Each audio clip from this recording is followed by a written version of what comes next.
Hello and welcome to my Yu-Gi-Oh channel. Today we're looking at the new cards being introduced within Yu-Gi-Oh 7s from episode 49. Eagle Rhythm is a normal trap card with requirement you can activate when a monster your opponent controls declares an attack by shuffling one monster, it must be a level 5 or higher psychic type, in your graveyard back into the deck. The effect is all face-up monsters you currently control gain 300 attack until the end of the turn. So for this card it's okay as an effect. It does recover one of your more powerful psychic type monsters into the deck, hopefully with the ability to use it in later turns. And the increase on your monsters is only 300 attack, which I don't think is particularly that strong, especially since that's a mediocre boost. Your opponent could have things that could increase much further. The other thing is, okay, it does affect all of your face-up monsters and gives them that stat rise. And it's quite generic, it can be used on any of your monsters, it doesn't have to be of specific types, but it is so generic of an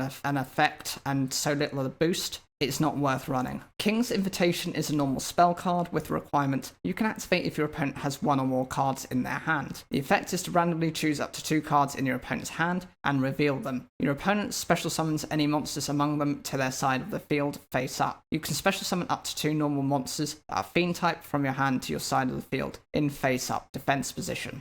So this card is a bit risky. What it does is it lets you see a couple of cards in your opponent's hands, but if they happen to be monster cards, then your opponent just gets to special summon those cards, and it doesn't matter what mode they're in, they can go in either attack mode or defense mode, so you're actually creating a bit of a disadvantage for yourself. But if you happen to spy any of them that aren't monster cards, that means they stay in the hand, and of course you're able to then special summon up to 2 normal monsters that are fiend types from the hand to your side of the field in defense position. I don't see this as necessarily being that good of an effect, but maybe it can be used for you to then use as a tribute summon. Royal Demon's Treasure is a normal trap card with a requirement you can activate when you take battle damage from a direct attack by a monster your opponent controls. The effect, your opponent gains 1000 life points and you draw 2 cards. If your life points are 1000 or less, you can special summon up to 2 monsters that are light attribute fiend types from your hand to your side of the field face up. So what this card does is it provides your opponent with 1000 life points and it gives you 2 cards, so you get a possible read through this effect. It's quite decent, but it does rely on your opponent actually attacking directly with one of their monsters, which can be a downside if they're able to then boost their monster up and then finish you off. The other thing is, it's a little bit like an upstart goblin, but it's very battle-centric, and obviously these cards are very prone to being destroyed by things like Mystical Space Typhoon. It also rewards you if you happen to risk your life points where there are 1000 or less after this effect, and happens to let you special summon 2 very specific types of monsters. It's fine considering that the character shown in the picture is Roa, and that's the style of the deck he runs, but in other decks it's very much of a disadvantage, and it's very limiting of an effect and too conditional to be activated at any point. And the final card is Royal Demon's Heaven and Hell. It's a normal trap card with the requirement you can activate when your opponent normal or special summons a monster. It must be a level 7 or higher. The effect is to choose 1 attack position monster,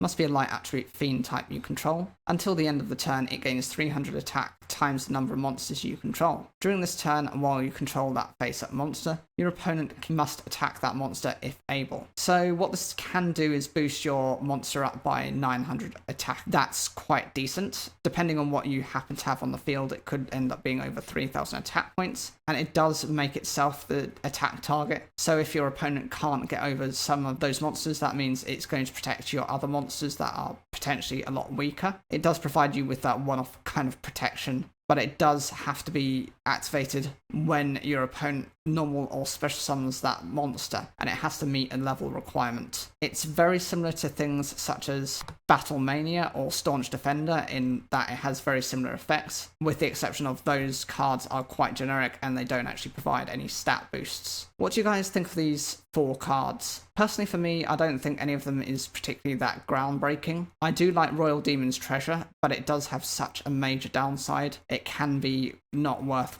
running. Whatever you think, leave your comments down below. Like the video if you enjoyed it, and don't forget to subscribe for more daily Yu-Gi-Oh content.